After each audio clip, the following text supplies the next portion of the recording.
जय हिंद दोस्तों। आज हम बात करेंगे इंडिया के सबसे important geopolitical issue Pakistan occupied Kashmir के बारे में। कश्मीर हमेशा से इंडिया पाकिस्तान रिलेशन का एक अहम पहलू रहा है, खास करके तब से जब गवर्नमेंट ने 5 अगस्त 2019 को प्रेसिडेंशियल ऑर्डर द्वारा जम्मू कश्मीर का स्पेशल स्टेटस आर्टिकल 370 को रिवोक कर दिया था। चैनल को सब्सक्राइब कीजिए और चलिए जानते हैं पीओके की पूरी हिस्ट्री। आखिर क्यों इंडिया पीओके को अभी तक वापस नहीं ले पाया, और साथ ही जानेंगे कि फ्यूचर में क्या पॉसिबिलिटीज़ है जिससे हम पीओके को इंडिया में मिला सकते हैं। दोस्तों, क्या आपने इंडिया का वो मैप देखा है जो चाइना और पाकिस्तान पब्लिश करते हैं? वो कुछ ऐसा दिखता है। जम्मू कश्मीर का लगभग 30% एरिया पाकिस्तान के पास है, 10% एरिया पर चाइना का कब्जा है और अराउंड 60% एरिया इंडिया के पास है। चलिए जानते हैं पीओके की पूरी हिस्ट्री। आखिर कैसे ईस्ट का स्विट्जरलैंड कहे जाने वाला एरिया आज टेररिज्म का गढ़ बन चुका है। साल था 1947। भारत आज़ाद हुआ तो अंग्रेज़ों ने देश के 565 रियासतों को ये छूट दे दी कि या तो वो पाकिस्तान में मिल जाए या भारत के साथ हो जाए या अपना खुद का एक स्वतंत्र देश बना ले। उन्हीं में से एक रियासत था जम्मू कश्मीर, जिसके महाराजा हरि सिंह चाहते थे कि हम अपना एक स्वतंत्र देश बनाएंगे। हरि सिंह को ये डर था कि अगर हम भारत के साथ मिले तो कश्मीर के मुसलमान विरोध कर सकते हैं, और उन्हें कांग्रेस से भी कुछ खास लगाव नहीं था, इसलिए भारत में तो मिलने का कोई सवाल ही नहीं था। दूसरी तरफ पाकिस्तान में मिलते तो उनका हिंदू राजवंश को महज एक इतिहास ही बनकर रह जाता। इसलिए उन्होंने दोनों देश के साथ स्टैंड स्टील एग्रीमेंट कर लिया, जिससे केवल डिप्लोमेटिक बातचीत होगी। ना हम आपके इंटरनल मैटर में घुसेंगे, ना आप हमारे इंटरनल मैटर में हस्तक्षेप करेंगे। दोस्तों, भारत ने ये बात मान ली, लेकिन पाकिस्तान को शुरू से ही लगता था कि कश्मीर में मुस्लिम ज़्यादा है, इसलिए इस पे हमारा हक बनता है। उन्होंने इंटरनली कश्मीर के मुसलमानों को उकसाना स्टार्ट कर दिया।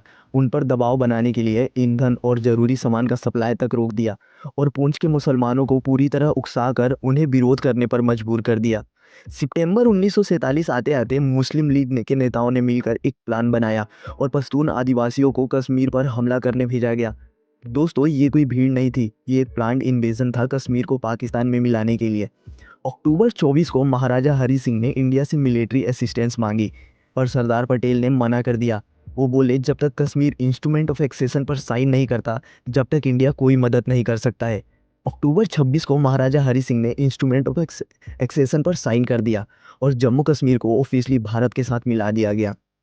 इसके बाद इंडिया ने बिना देर किए अपने ट्रूप्स कश्मीर भेजी और इंडिया और पाकिस्तान के बीच जंग छिड़ गया।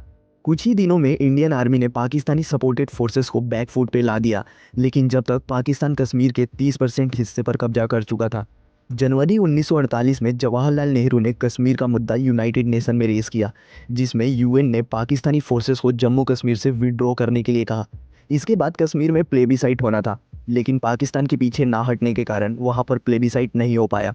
फाइनली कुछ महीनों बाद कराची एग्रीमेंट से दोनों देशों के बीच सीज फायर लाइन बनाया गया, जो रफली modern day line of control से मैच करता है।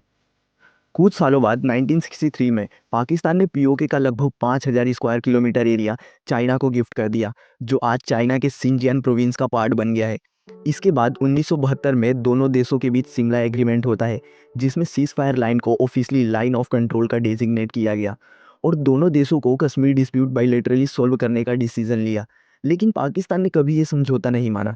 1999 में एलओसी क्रॉस कर कारगिल में घुस आए, लेकिन भारतीय सेना ने उन्हें पीछे हटने पर मजबूर कर दिया।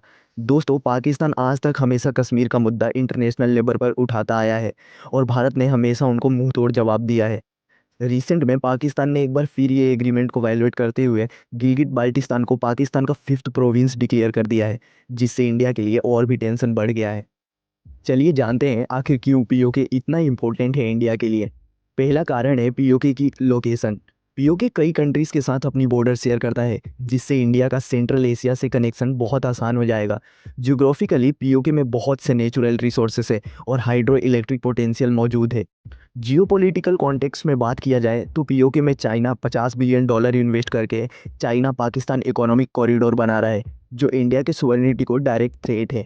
इंडिया के कई पॉलिटिकल एफर्ट्स के बाद भी हम पीओके को कैप्चर नहीं कर पाए, क्योंकि इंडिया का हमेशा से नो फर्स्ट अटैक पॉलिसी रही है। इंडिया के साइड पीओके का टेरेन काफ़ी ख़राब है, वही पाकिस्तान की तरफ कम एलिवेशन होने के कारण ये एक्सेसिबल हो जाता है।